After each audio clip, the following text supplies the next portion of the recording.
Gina, Gina.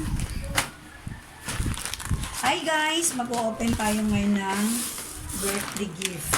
Ito ay from Javier Farm. So, open natin. Pakita ko lang sa inyo yung kay Yahot Cabilos family. Yan. Ano to guys? Chia seeds, yogurt, oats, crunchy with fruit greens. Alam niyo yung ano, tawag nito? Yung sikat ko sa TikTok. Yan.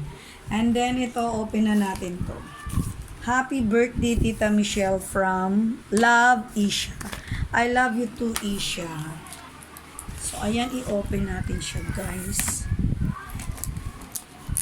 Thank you so much, Javier family. At saka pagbisita dito at pag-greet sa akin personally.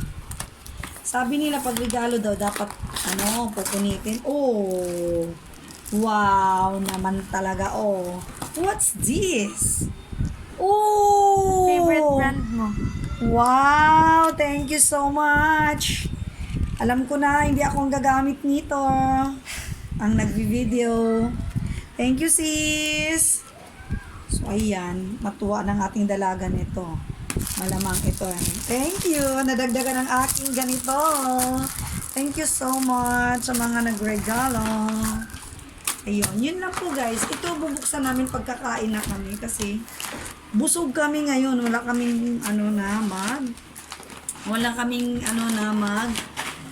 magkakain-kain kasi marami kaming nakain kanina.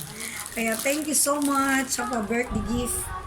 Kahit walang birthday gift at nagpe-pray sa akin at nagwi-wish ng good for me, thank you so much.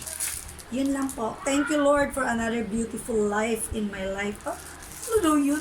Basta salamat sa lahat. I love you all, especially sa aking habibi at sa aking mga Junatis. Love you all.